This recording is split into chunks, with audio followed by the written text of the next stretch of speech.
Tlak na estetiku se ve stomatologii nevyhýbá ani ortodontistům. Neviditelná rovnátka a moderní postupy přináší nejen nové terapeutické možnosti, ale i určitá právní rizika. Dnes se zaměříme na téma, které bývá často v pozadí odborných diskuzí, ale pro každodenní praxi ortodontistů je klíčové právní a etické aspekty. Mým hostem je doktor Marián Sabo, prezident Slovenské ortodontické společnosti. Společně probereme, co Slovenská ortodontická společnost pro odborníky dělá, jaké jsou její hlavní úkoly, ale i jaké právní výzvy ortodoncie přináší a jak se jim vyhnout bez zbytečných rizik. Pan doktor Sabo stomatologii vystudoval na univerzitě ve Vídni. V Bratislavě si později dodělal specializaci v oboru ortodoncie a založil praxi Sabo Smart Orto, která se zaměřuje na ortodontickou péči i dětí, i dospělých. Nejenže je prezidentem Slovenské ortodontické společnosti, ale i členem mnoha světových organizací. Zabývá se zejména diagnostikou a léčbou složitých ortodontických diagnóz a využívá moderní metody fixních i snímatelných ortodontických aparátů. Vítejte u dalšího dílu podcastu Mezi zuby, tentokrát s moderátorkou Markétou Vaňkovou. Dobrý den, pane doktore, díky, že jste přijal pozvání. Dobrý deň, ďakujem pekne za pozvanie, veľmi sa teším, že som opäť tu. Jak už zaznělo, jste prezidentem Slovenské ortodontické společnosti. Pojďme tedy začít tím, co vlastně tahleta organizace dělá, k čemu slouží. Slovenská ortodontická spoločnosť je združenie slovenských ortodontistov, z ktorých máme asi 90% všetkých členov. My nie sme povinná štátom regulovaná organizácia, sme v podstate dobrovoľné združenie, ale viac ako 90% slovenských ortodontistov je členom našej spoločnosti. Naším cieľom je nielen vzdelávanie našich kolegov a príprava podkladov, guidelinov, rôznych oficiálnych stanovísk, ale aj samozrejme vzdelávanie laickej verejnosti a poskytovanie informácií k samotnej liečbe čelusno-ortopedickej, ako aj riešenie rôznych, či už odborných, právnych komplikácií pacientov. To znamená, gro našej práce tvorí vzdelávanie našich kolegov, príprava kongresov, seminárov a podobne, ale tá druhá časť sa zameriava práve na podporu tej laickej verejnosti, ktoré pomáhame, aby sa v tom svete ortodoncie vedela lepšie orientovať. Zaznělo tedy, že členství není povinné, ale dobrovolné, ale určitě se vyplatí. Co byste řekl, jako že jsou největší benefity pro ortodontisty k tomu být člen vaší organizace? No tak poprvé, tým, že ste našim členom, môžete sa samozrejme zúčastňovať všetkých kongresov za troška lepších podmienok a seminárov a samozrejme ako prvý sa dostávate k tým najaktuálnejším informáciám zo sveta ortodoncie a hlavne my ako spoločnosť, aj samotný výbor spoločnosti je veľmi aktívny v podpore tých právnych záležitostí okolo samotnej praxe. To znamená, všetci naši členovia dostávajú k dispozícii rôzne podklady, dokumenty, stanoviská, vyjadrenia, ktorými sa môžu riadiť a dostávajú k dispozícii vlastne všetky podklady na to, aby tá prax a aj tí pacienti dostali to, čo naozaj zákon si vyžaduje, a aby mohli v kľude liečiť pacientov a nemuseli sa starať vlastne o tú administratívu.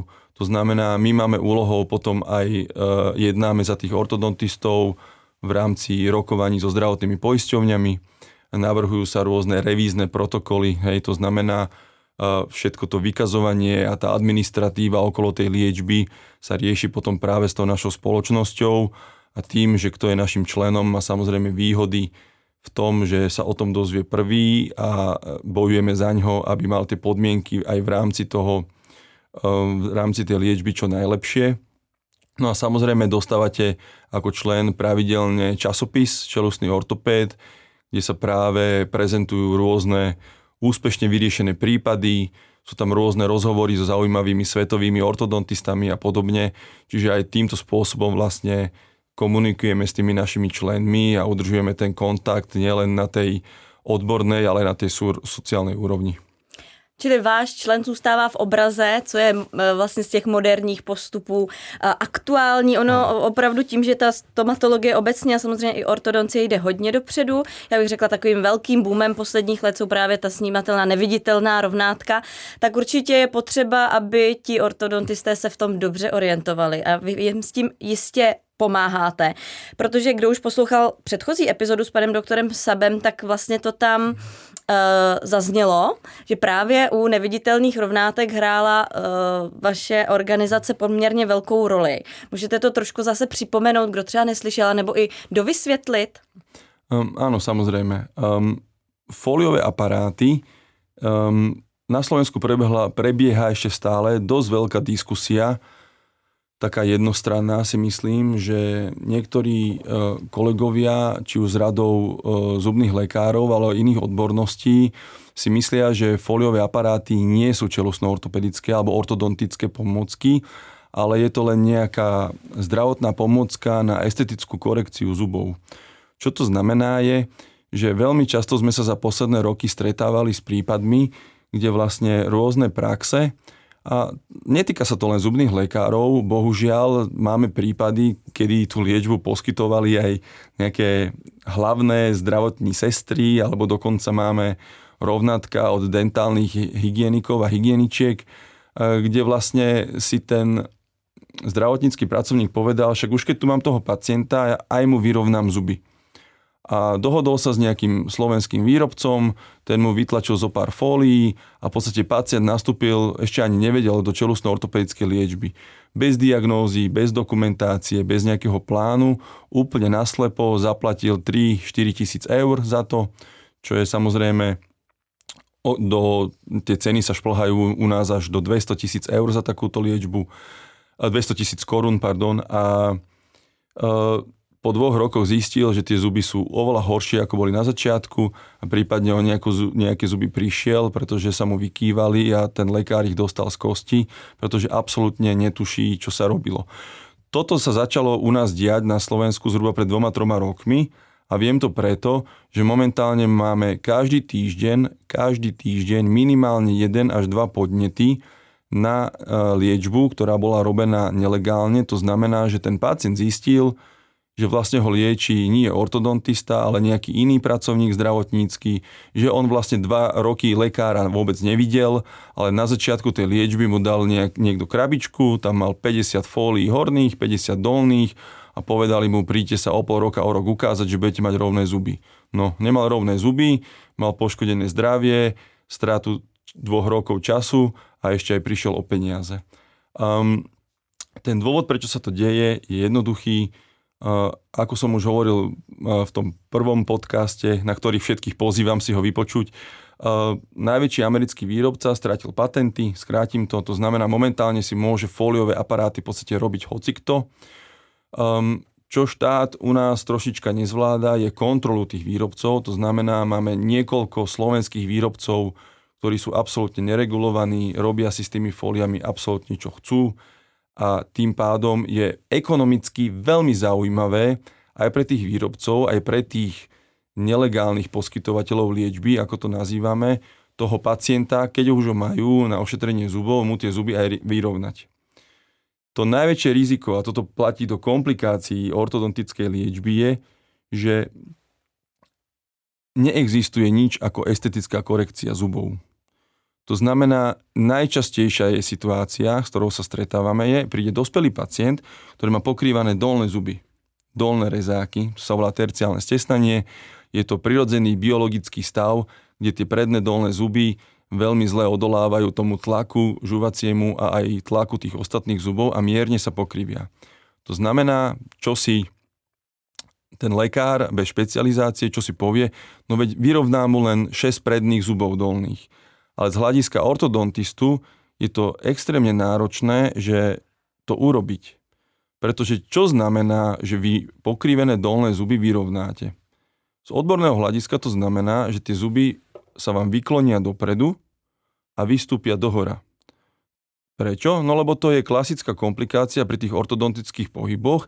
Keď sa stesnané zuby vyrovnávajú, tak ten fixný alebo aj fóliový aparát vám tie zuby protruduje, to znamená vykloní ich dopredu a tým, že na nich je na nich aktívna ortodontická sila, tak tie zuby vám aj extrudujú, to znamená, že vám vystúpia trošku dohora.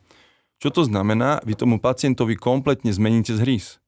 To znamená, tie zuby boli pokrivené, ale ten zhrys bol v poriadku. Zrazu vyrovnaním zo pár predných zubov sa ten zrys dvihne, ale ten pacient dostane vpredu tzv. Predčasné kontakty. To znamená, zrazu je kompletný predný úsek preťažený, lebo sa kompletne zmenili pomery vpredu.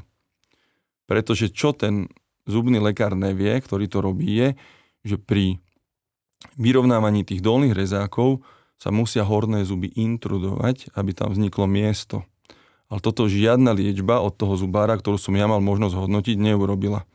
To znamená, vyrovnali predné zuby tým, že ich vyklonili dopredu. To znamená, pacient chvíľočku vidí, že tá situácia sa zlepšila, lebo tie zuby sa vyrovnali.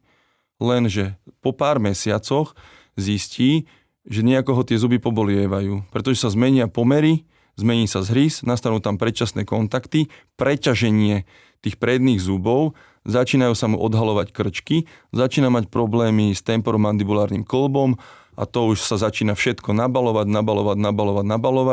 a zrazu máte poruchy temporomandibulárneho kĺbu, máte dolné zuby mimo kosti, máte recesy, máte stratu kosti a tie dolné rezáky sa vám extrémne kývu. A z jednoduchej estetickej korekcie je zrazu vážny ortodontický prípad, ktorý bude potrebovať chirurga, ortodontista, paradontológa a podobne. Hej? Čiže tá liečba sa zrazu predĺží z pár mesiacov na niekoľko rokov a niekoľko 100 000 korún českých.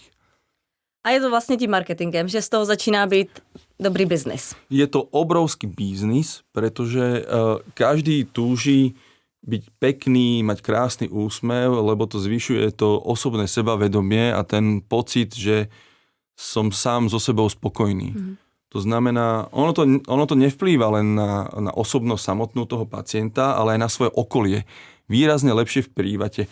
Keď to poviem tak, že keď sú dvaja škaredí ľudia, akože škaredí je individuálne, ale keď proste máte dvoch priemerných ľudí a jeden tie zuby má rovné a jeden ich má krivé, tak aj hádaj, koho zamestnáte. Toho s rovnými zubami. Keby ste mali identické dvojčatá a jedno má krivé zuby, jedno má rovné zuby, tak ten s rovnými zubami, tým krajším úsmevom, má oveľa vyššie šance byť akceptovaný v kolektíve, medzi kamarátmi a dostať aj lepšie povolanie s lepším platom, ako ten s krivými zubami a predkusom. Jasne, zvyšuje to ten sociální status, zkrátka. Extrémne. To znamená tým, že potom všetci túžime a všetci to chceme, preto je extrémny dopyt, ale čo je na škodu veci, že je extrémny dopyt za rýchlymi a jednoduchými riešeniami.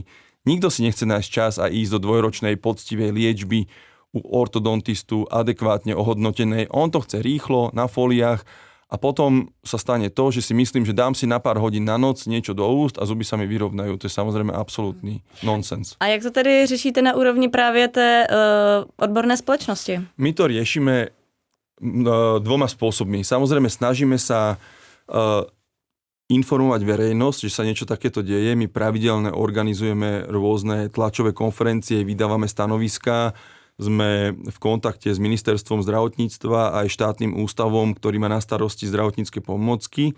Ale čo sme spravili pre pacientov, máme verejne dostupné portály, kde si tí pacienti môžu overiť, že u koho sú v liečbe. To znamená, my všetkých čelostných ortopédov máme samozrejme registrovaných, licencovaných. To znamená, stačí, aby ste si vy naťukali meno alebo názov ambulancie a podľa toho si viete zistiť, alebo ten pacient teda, že či je v dobrých rukách, či je u čelostného ortopéda, alebo sa mu niečo nepáči. To, čo je úplne hlavným znakom je, keď prídete v jeden deň a v ten deň, keď ste sa tam prvýkrát objavili v tej ambulancii a máte už v ústach, máte hotový sken a naplánovanú liečbu, tak takto to u ortodontistu nefunguje. Hej, ten postup u nás musí byť dodržaný a to je konzultácia, vstupné vyšetrenie, diagnostika, potom konzultácia liečebného plánu a až následne liečba. Ak máte cenu z internetovej stránky so zľavou a v prvý deň vás naskenujú a povedia, že o 7 dní máte hotové fólie, príďte si pre ne a odozdávam ich niekto, ktorého ste v živote nevideli a ešte ani neviete, či je to lekár, tak je troška problém. U nás totiž už to dospelo do takého štádia, že si nemôžete byť istí, že keď vstúpite do ambulancie a je tam človek, ktorý je oblečený do bieleho, že je to lekár. Čiže treba, aby sa vám ten váš lekár, ktorý vás ošetruje a ktorý chce po vás 100 000 korún, aby sa predstavil, podal vám ruku a povedal aspoň svoje meno, aby ste věděli, že u koho jste. Vy jste vlastně říkal, že jste to několikrát takhle nějaké tyhle ty problémy posuzoval. Mám si to představit tak, že Slovenská ortodontická společnost má třeba něco jako revizní komisi, podobně jako stomatologická komora? Áno, ale tieto revízie sa týkajú prípadov, keď sa pacient sťažuje na nejakého čelusného ortopéda. Ak sa zistí, že vlastne tá samotná liečba bola poskytnutá nelegálne, že to robil buď zubný lekár alebo niekto iný a konkrétne, tak tam sa vlastne neposudzuje, čo sa s tými zubami stalo. Tam my len vypýtame v podstate oficiálne stanovisko alebo informáciu oficiálnu z ministerstva, z komory zubnej lekárov, či ten lekár má licenciu, či má špecializáciu, či má diplom a toto my poskytneme vlastne tomu pacientovi a odporúčime ho na právnickú advokátsku kanceláriu, ktoré sa týmto venuje, týmto problémom, lebo toto myslím môžem prezradiť, keď nebudem menovať. Väčšinou to potom dospeje takzvanému mimosúdnemu vyrovnaniu, lebo samozrejme tí, čo to robia bez povolenia, tak oni to vedia, že to je nelegálne, že nedávajú tým pacientom doklady, že tam ešte okrádajú aj štát na daniach a podobne, že tam sa veľmi rýchlo dohodnú s tým pacientom, keď sú pristihnutí a v tomto prípade sa tie odškodné šplhajú do výšky 10 000 eur.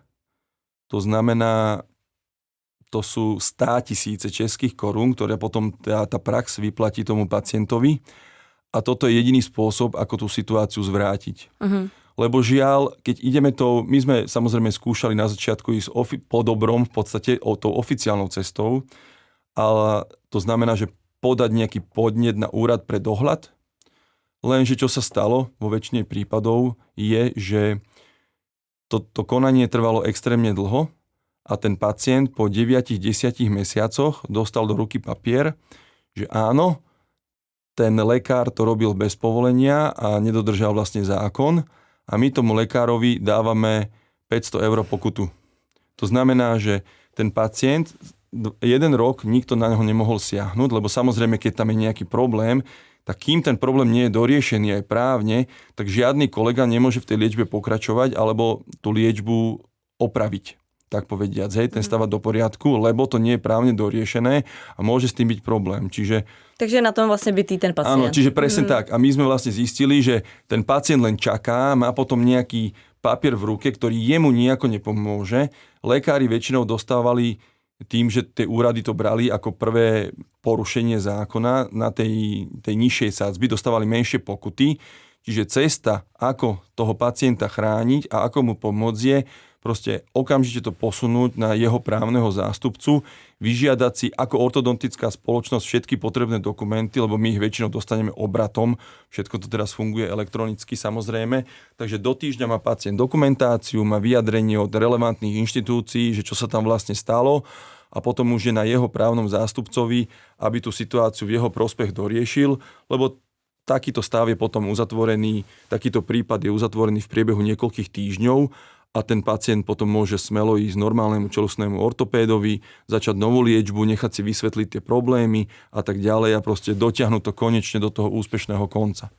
Jasně, takže jednoznačně můžete pomáhat i ortodontickým pacientům a když takovéhle stížnosti jsou přímo teda na opravdu jako ortodontisty, kteří to dělají legálně, tak zkrátka podobně jako právě revizní komise u stomatologické komory hodnotíte, zda teda nepochybil lékař a případně jste i na straně toho lékaře. No samozrejme, my lekár, ak dodržal ten postup, ktorý my máme presne určený, aký je a je všetko v poriadku, tak samozrejme ja si svojho lekára sa zastanem, lebo nie vždy samozrejme má pravdu pacient.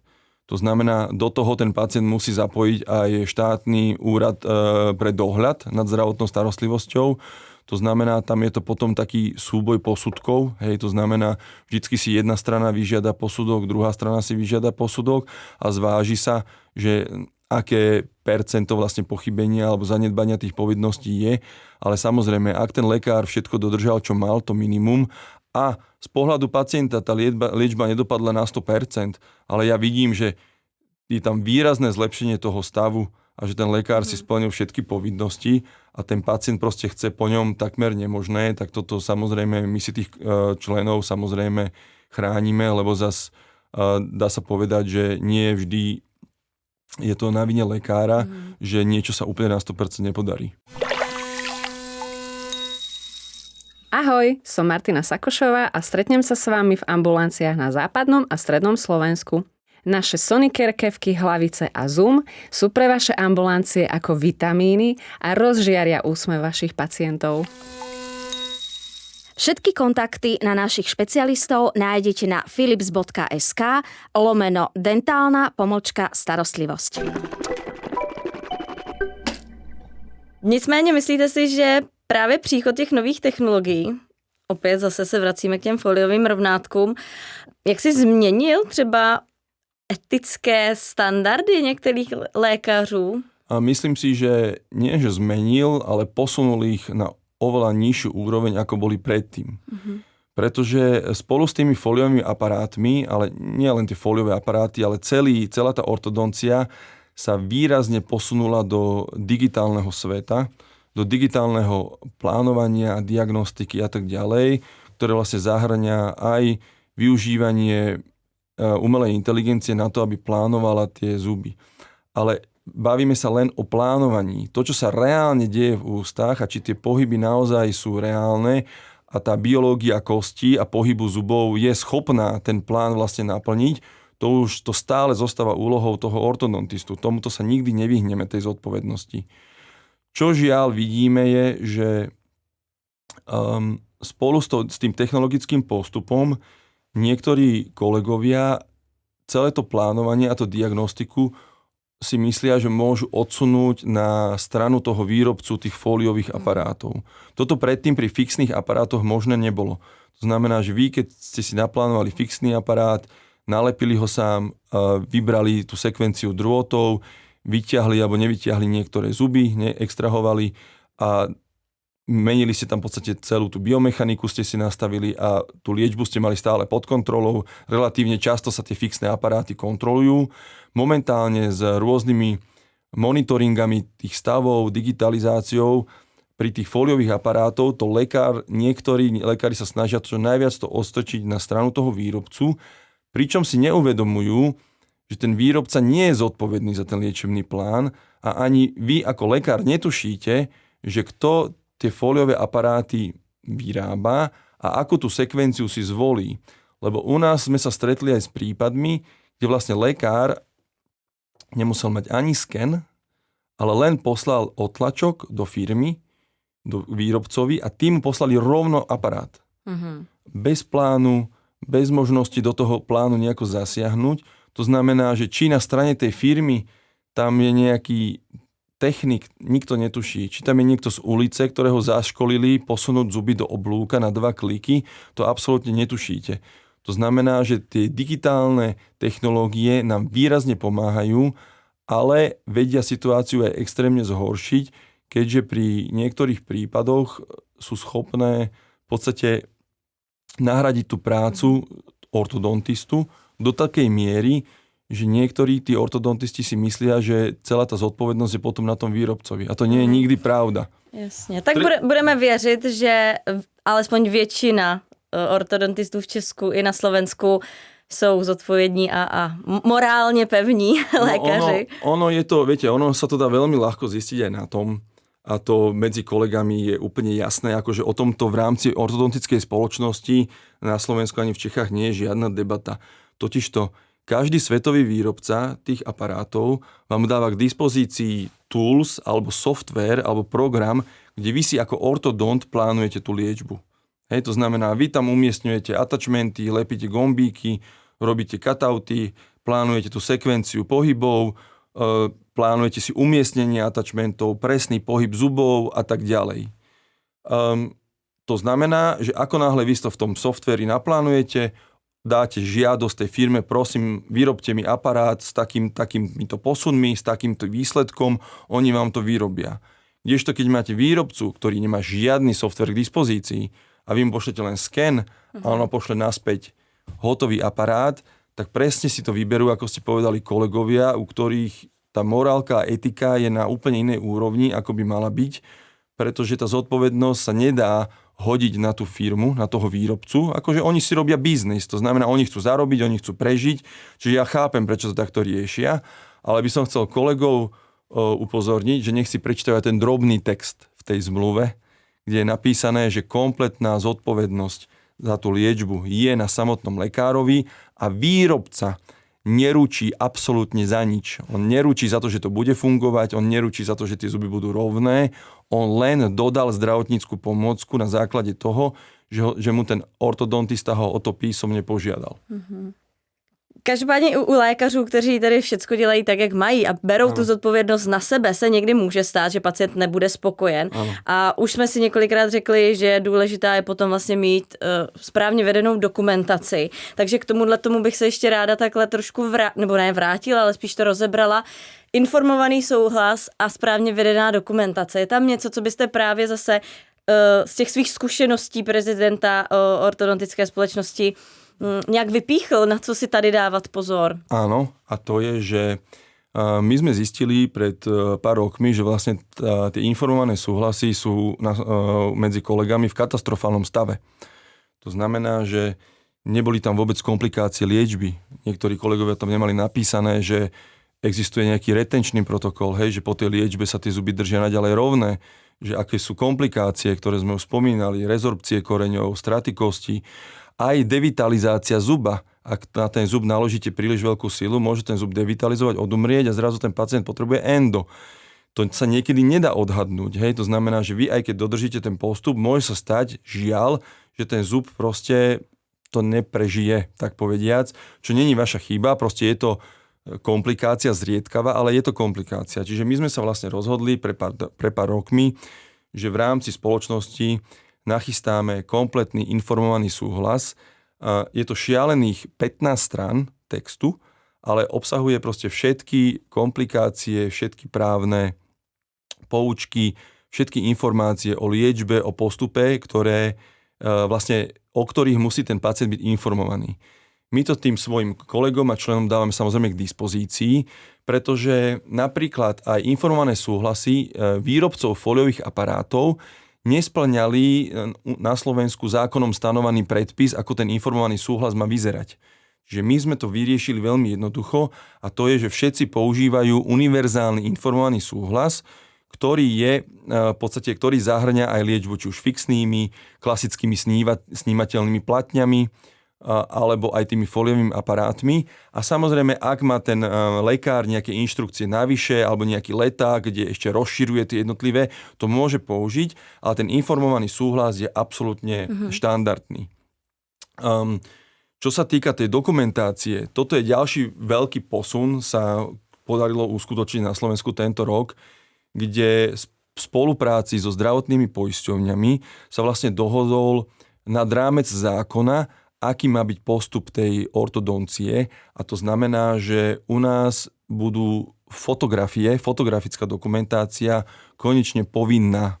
Hej, to znamená, že doteraz bola len písomná zdravotná dokumentácia, my sme to rozšírili, to znamená, že je potom pre tých poctivých kolegov, ktorí naozaj, že natrafia na, poviem to tak, nie úplne ideálneho pacienta, tak pre nich je úplne esenciálne, aby mali dokumentáciu pred a po. Potom je veľmi jednoduché zistiť, určiť, že mieru zlepšenia toho stavu, aká tá situácia bola na začiatku a na konci. Zo zdravotnej dokumentácie, kde je len proste pár riadkov písaného textu, to veľmi nevyplýva. To znamená, že snažíme sa aj v tomto zasa, aby tá digitalizácia bola nápomocná. To znamená, že digitálne skeny, digitálne fotografie, všetky rentgeny sa vlastne ukladajú digitálne. Tým pádom je to aj potom menšia finančná záťaž pre tých kolegov, aby tá zdravotná dokumentácia bola v poriadku. Myslím si, že ak to minimum, ktoré ortodontická spoločnosť odporúča tým kolegom a títo to dodržia, tak sa im nemôže nič stať. A myslím si, že sú v tomto smere, ak používajú tie naše informované súhlasy, sú absolútne chránení, nemusia mať žiadnu obavu, keď liečia, nemusia mať žiadnu obavu, ak ten prípad nedopadne na 100%, ani moje prípady všetky nedopadnú na 100%, ako nejdeme sa tu hrať, že všetci sme dokonalí. Ortodontisti sú aj takí, akože to poviem úplne na rovinu, to je v každom povolaní tak, aj chirurgov, aj očných, aj všetkých máte, aj lepších, aj priemerných. A v tomto zmysle, ale ak sú dodržané štandardy, dokumentácia sa riadi odporúčaniami ortodontickej spoločnosti, myslím si, že ten kolega bude mať veľmi, veľmi, veľmi pekný život, lebo má nádhernú prácu. Vy jste právě vyjmenoval několik úspěšných kroků a počinů, které Slovenská ortodontická společnost kterých dosáhla. Je něco, čeho byste rád ještě v rámci této organizace třeba v blízkých letech dosáhl? Áno, a to riešime už v podstate, zasa ide o digitalizáciu, ale v tom zmysle, že snažíme sa v podstate vypracovať takú sieť, kde u nás je totiž to problém s technikmi zubnými, ktorých je málo vyškolených na ortodonciu. To znamená, že snažíme sa teraz vypracovať takú sieť v rámci aj našej web stránky, kde vlastne na interaktívnej mape sa vedia tí kolegovia pozrieť jednotlivé laboratória a majú vlastne rýchlejšie dostupné možnosti, kde si ten aparát alebo kde si ten strojček objednať. To znamená, toto je v rámci tej spolupráce ortodontista a zubný technik. Druhá vec je potom aj na základe tých podnetov, čo máme zo strany zubných lekárov, zlepšiť tú spoluprácu a hlavne informovanosť, lebo naši zubní lekári sa momentálne sťažujú vo veľkom, že keď oni odošľú pacienta ortodontistovi, nemajú žiadnu spätnú väzbu, čo sa s tým deje. Že toto tiež plánujeme, aby sa nejaký ucelený systém zaviedol, kde po tej prvej konzultácii u ortodontistu musí byť jasné, že čo sa s tým pacientom ďalej bude diať a ako najjednoduchším spôsobom dostať tú spätnú väzbu plošne ku tomu zubnému lekárovi, nie len na individuálnej báze, lebo moji kolegovia ma poznajú veľmi dobre. Hej, to znamená, že ja, keď moja recepčná im neodošle to, tak oni mi napíšu buď správu alebo e-mail, že prosím ťa, čo sa deje, a my im dáme samozrejme hneď spätnú väzbu, ale chceme, aby ten systém fungoval automaticky, aby fungoval plošne. A čo sa snažíme teraz budúci rok, by som bol veľmi rád, keby začal fungovať tzv. Ortodontický semafor. Je to v podstate systém, kde si zubný lekár vie vo svojom okolí vyhľadať ortodontistu, bez toho, aby musel telefonovať, bez toho, aby... Lebo viete, u nás je ten systém ešte funguje na výmenných lístkoch. To znamená, napíšte výmenný lístok, že prosím o ortodontické vyšetrenie a strčíte to pacientovi do ruky a dovidenia. A hľadajte si. To znamená, že my chceme v podstate spraviť takú, že ortodontický semafor, kde bude na našej web stránke mapa. Na tej mape máme už viac ako 150 kolegov. Niektorí tú digitalizáciu úplne neakceptujú ešte stále, takže tá generačná obmena bude potrebná, ale postupnými krokmi sa k tomu dopracujeme. A čo znamená ten semafor? Znamená úplne jednoduchý systém, kde keď pri tom ortodontistovi svietí červená, znamená, že má plno. Není možné, aby bral pacientov. Žltá bude, že do pol roka je schopný dať termín a toho pacienta začať. Alebo zelená znamená, že áno, ten pacient dostane v priebehu 2-3 mesiacoch termín a je možné začať tú liečbu okamžite. Bez toho, aby ste s tým výmenným lístkom tí pacienti kolujú, telefonujú. A nie je to prvýkrát, čo sa nastane situácia, že naozaj ten pacient aj rok s tým lístkom chodí, obvoláva, všade mu povedia neberieme. Takže v tomto zmysle by sme to chceli hodiť skôr na tých zubných lekárov, tú zodpovednosť, že prosím vás, vy si u nás v rámci spoločnosti vyberte 2-3 kolegov, ktorí vidíte, že berú pacientov, že majú tie kapacity, aby vám toho vášho pacienta zobrali a vy ich pošlete za konkrétnym lekárom, od ktorého potom dostanete aj detailnú spätnú väzbu, že ako sa ďalej bude postupovať a tak ďalej. Lebo jeden konkrétny prípad z mojej praxe je, máme veľmi jedného šikovného v Bratislave pedostomatológa, veľmi je známy, deti ho zbožňujú a ten mi poslal pacientku s tým, že že má problém. A zistilo sa u tej pacientky, že má veľmi, veľmi nešťastne retinovanú trojku, to je očný zub, špičák, až tak, že kompletne zrezorboval laterálny trvalý rezák. Hej, ten rezák bol 2-3 mm v kosti a v podstate hrozilo tam, že keď sa to nezačne okamžite riešiť a keď sa ten špičák nezačne ťahať preč od toho laterálneho rezáka, že vlastne príde o tie trvalé zuby predné, čo je bolo naozaj veľká škoda. A presne v takýchto prípadoch je dôležité, aby v podstate ten kontakt zubný lekár ortodontista prebehol minimálne v mailovom kontakte v priebehu pár dní alebo telefonicky.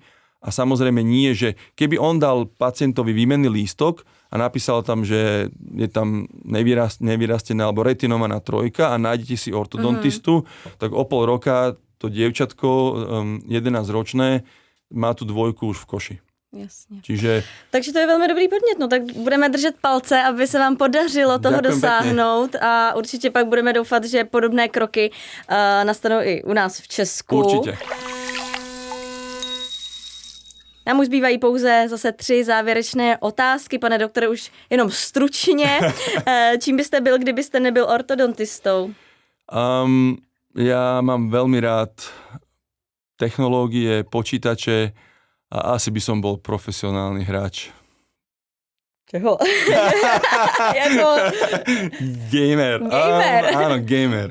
Alebo by som na Twitchi streamoval nejaké. Vzpomenete si na nějaký bizarní zážitek z ordinace? Absolútne áno.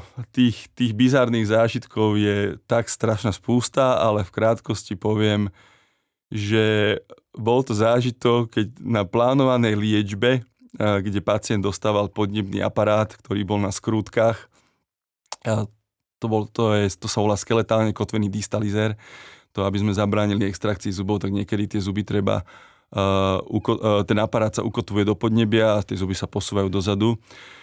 Tak som spravil obrovskú chybu, že som nechal matku v ambulancii, pretože keď som vytiahol vlastne ten chirurgický násadec, strčil som do neho tú 9 mm skrútku a tá dcéra, zjavne nepripravená, začala aukať, tak tá matka ma jak v americkom futbale vyštartovala z toho kresla.